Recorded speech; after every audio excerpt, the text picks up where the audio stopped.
오늘은 고린도후서 5번째 시간으로 너희를 아끼려 함이라 라는 제목으로 함께 은혜를 나누기 원합니다. 오늘 본문 역시도 이제 지난 2번의 본문과 동일하게 고린도 방문 계획 변경에 대한 이 해명에 대한 부분에 거의 마지막 부분에 와 있습니다. 고린도후서를 시작하면서 말씀드린 것처럼 사도 바울은 고린도 전서를 쓴 이후에 고린도 지역을 한 번 더 방문을 했던 것 같습니다.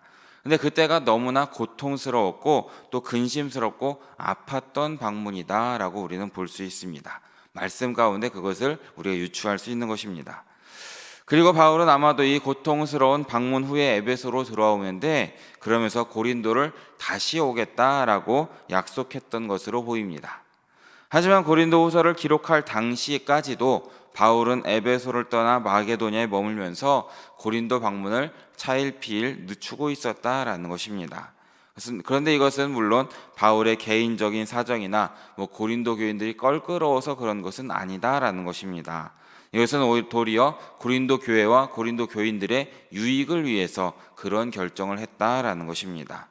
왜냐하면 당장 바울이 고린도 교회를 지금 방문한다면 어쩔 수 없이 고린도 교회에 문제를 일으킨 사람들을 엄하게 징계를 해야 했던 것이고, 그렇게 되면 고린도 교회의 상황도 어려워지고 또한 교인들도 상처를 입을 게 뻔하기 때문이었다라는 것이죠.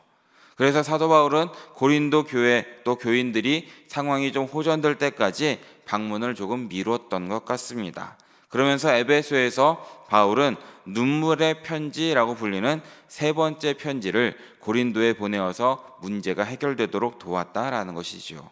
그리고 이후에는 빌립보에서 디도를 만나서 고린도 교회의 소식을 듣게 되고 그 소식을 듣고 기쁨으로 쓴 편지가 고린도 후서다라는 것입니다.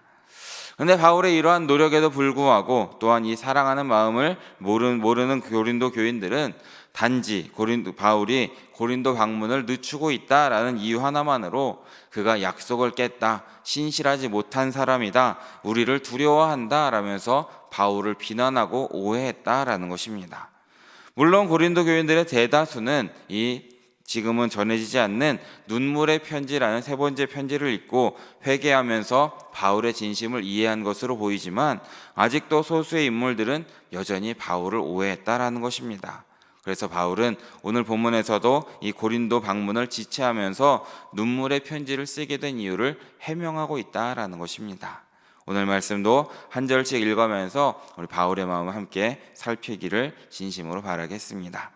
먼저 1장 23절의 말씀을 좀 다시 함께 읽어보기 원합니다. 23절입니다. 내가 내 목숨을 걸고 하나님을 불러 증언하시게 하노니.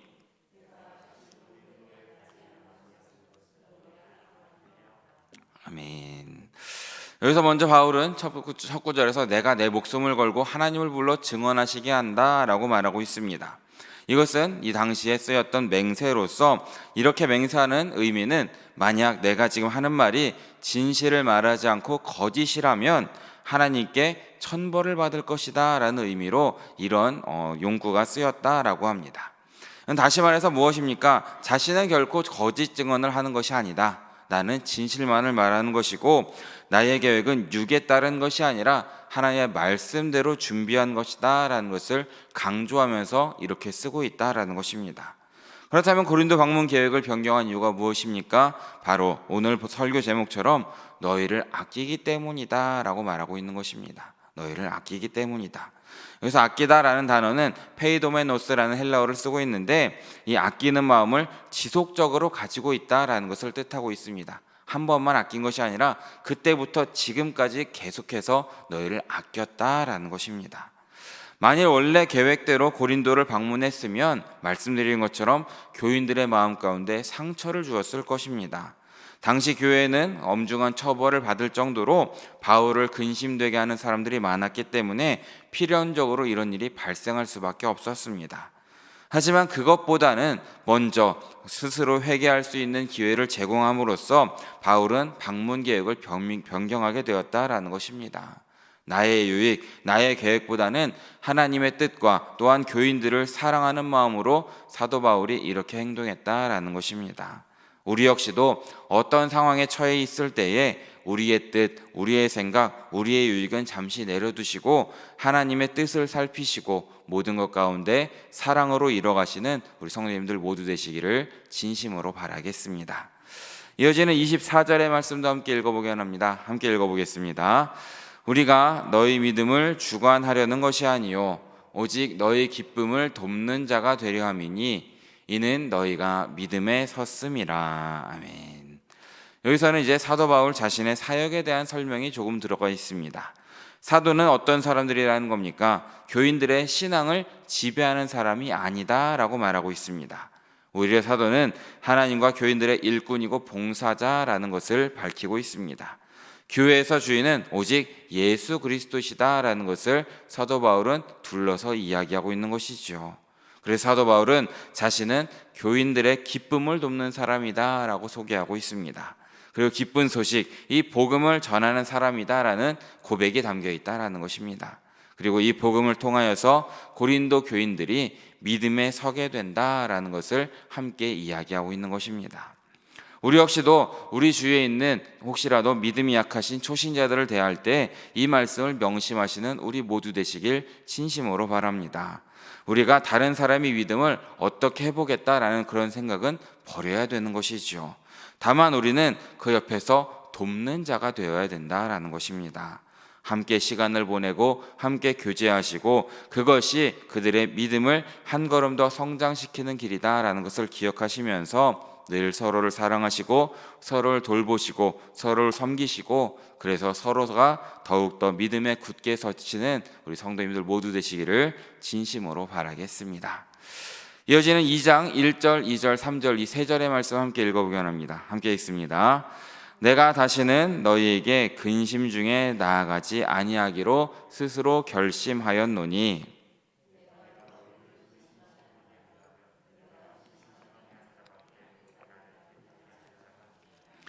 내가 이같이 쓴 것은 내가 갈 때에 마땅히 나를 기쁘게 할 자로부터 도리어 근심을 얻을까 염려함이요 또 너희 모두에 대한 나의 기쁨이 너희 모두의 기쁨인 줄 확신함이로라. 아멘. 바울은 이제 자신이 신중하게 생각해서 세운 여행 계획을 근심 중에 취소하게 되었다라는 이 사실을 밝히고 있습니다. 그 이유가 무엇입니까? 고린도 교인들의 기쁨을 배려해서 방문하지 않기로 했다라고 3절에서 밝히고 있습니다. 그런데 2절 말씀이 좀 무슨 말인지 좀 어려운데 2절 말씀을 쉽게 풀이하면 이런 뜻입니다. 나를 기쁘게 해줄 수 있는 사람은 여러분밖에 없습니다. 그런데 내가 여러분의 마음을 아프게 한다면 나를 기쁘게 해줄 사람들에게 슬픔을 안겨주는 셈이 되지 않겠습니까? 그러니까 나는 여러분의 기쁨을 위해서 가지 않겠습니다 라고 고백하고 있는 것입니다. 무엇입니까? 바울이 오해받으면서까지 오래 참고 또 고린도 방문을 연기한 이유는 그들의 영혼을 위한 하나님의 애끓는 심정을 깨달았기 때문이다라는 것입니다. 누가복음 12장 말씀을 보면 잃은 양을 한 마리 찾는 목자에 대한 비유가 나오는 것을 우리는 기억합니다. 거기서 목자가 잃은 양 한 마리를 찾는 이유가 이 100이라는 숫자를 찾기 위해서 그 잃은 양을 찾아다니겠습니까? 아닌 것이죠. 한 마리 양이 너무나도 귀하기 때문에 고통을 감수하면서 그런 수고를 했다라는 것입니다. 물론 값으로 따지면 하나보다 99마리의 양이 더 가치가 있었을 것입니다.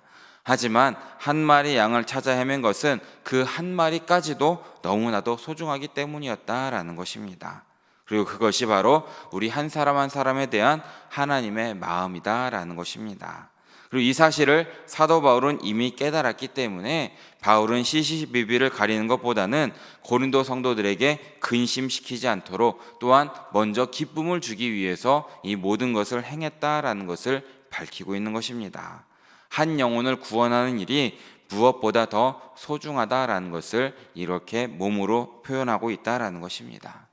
물론 비난의 화살이 지금 고통스럽게 하고 또한 고린도 성도들의 약함을 지금 알고는 있지만 이 모든 것을 위하여서 고린도 방문을 유보했다라는 것입니다.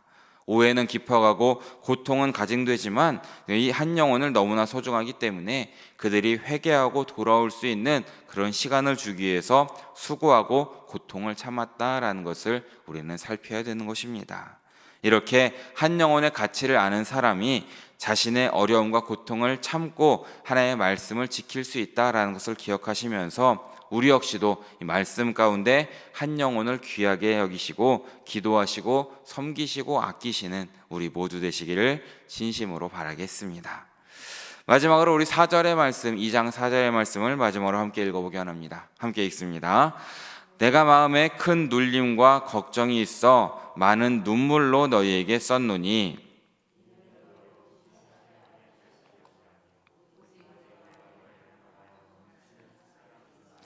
너희로 알게 하려 함이라. 아멘. 여기서 이제 4절에서는 바울이 고린도를 직접 방문하지 않고 지금 전에 있지 않은 이 세 번째 편지, 눈물의 편지라고 불리는 편지를 써보낸 데 대한 설명을 하고 있습니다. 지금 바울은 기쁨을 주어야 될 그 서로가 근심을 주고받는 대상이 되지 않게 하기 위해서 직접적인 방문보다는 편지를 써서 보내는 길을 택했다라는 것을 여기에서 밝히고 있습니다. 당시 바울의 속이 얼마나 멍들었겠습니까? 정말 교회 성도들로부터 별의별 소리를 다 들었을 것입니다. 3절에서 고백한 것처럼 너희는 나의 기쁨이다 라고 말할 만큼 사랑하는 사람들이었는데 그들에게서 정말 말로 하지 못할 비난을 많이 들었으니 마음이 어땠겠습니까? 정말 속이 터졌을 것이고 당장이라도 찾아가서 자신의 사랑을 확증시키고 자신의 사도직의 정당성을 보여주길 원하는 그런 간절한 마음도 분명히 있었을 것입니다. 하지만 그럼에도 불구하고 사도 바울은 고린도 교회로 달려가지 않았다라는 것입니다. 고린도 성도들의 오해가 더 심해질지도 모르는 부담이 있음에도 불구하고 이 모든 것을 그들에게 가기로 한 계획을 연기했다라는 것입니다. 그가 이렇게 한 이유가 무엇입니까? 눈물을 흘릴 정도로 고린도 교회 성도들을 사랑했기 때문이다라는 것을 우리는 바라봐야 되는 것입니다. 그리고 지금 바울이 볼 때에도 아직 그 고린도 교인들은 직접적인 책망이나 권면을 받을 만한 준비가 좀 덜 돼 있던 것으로 보입니다. 그래서 그는 사도로서 마땅히 이 교인들에게 주님의 교훈을 가르치고 바른 신앙을 갖도록 해야 되는 것도 중요했지만 지금 당장 그들의 얼굴을 대면하는 것은 효과적이지 않다라고 판단했고 그로 인해 더 큰 오해라 더 큰 부담 가운데에서도 방문 계획을 미루게 되었다라는 것을 우리는 기억하시면서 그만큼 큰 바울의 사랑을 느끼시고 우리 역시도 그만큼 서로를 사랑하시고 아끼시는 우리 모두의 삶이 되시기를 진심으로 바라겠습니다. 말씀을 정리합니다. 사랑하는 여러분, 하나님께서는 우리 성도들을 한 몸으로 부르셨음을 믿으시기 바랍니다. 성도들의 몸은 예수님 안에서 사랑의 줄로 평강의 줄로 메어져 있다라는 것입니다. 그러기에 우리는 주님 안에서 한 형제이고 한 가족이다라는 것입니다. 아플 때 함께 아파하고 기쁠 때 함께 기쁨을 누리는 공동체가 바로 우리 영일교회 공동체라는 것입니다.